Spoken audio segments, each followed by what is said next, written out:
पाकिस्तान की तारीख में पिछले 78 सालों से ये कहा जा रहा है कि मुल्क नाजुक मोड़ से गुजर रहा है, जिसमें मईशत से लेकर सियासत तक कई मसाइल हैं।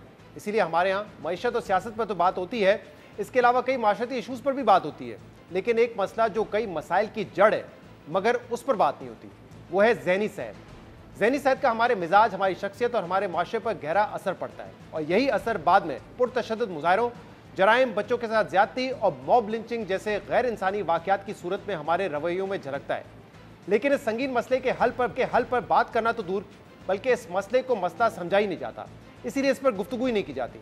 मगर अब हम मिलकर इस संगीन मसले को उजागर करने के लिए इस पर गुफ्तगू का आगाज कर रहे हैं, और इसी हवाले से आपके सामने कुछ आदाद शुमार रखते हैं। जनूबी एशिया में तालीम, बच्चों के तहफ़्फ़ुज़ और ज़हनी सेहत पर काम करने वाली NGO ब्रिटिश एशियन ट्रस्ट के अंदाजे के मुताबिक पाकिस्तान में लगभग 5 करोड़ अफराद यानी कि हर 4 में से एक ज़हनी सेहत से मुतालिक मसाइल का शिकार है।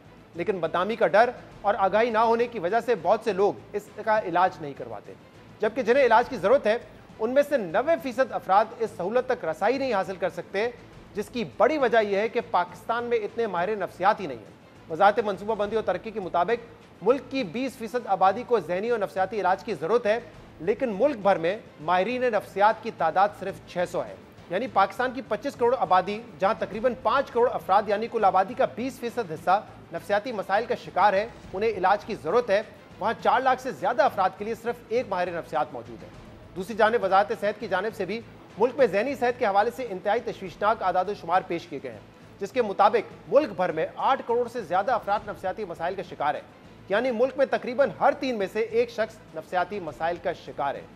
इसलिए अब ज़रूरी है कि हम बतौर माशरा इस मसले को संजीदा लें और इस बीमारी को जिस्मानी बीमारी की तरह देखें, और जैसे जिस्मानी बीमारियों का इलाज करवाते हैं इसी तरह ज़हनी बीमारी के इलाज में शर्मिंदगी महसूस ना करें।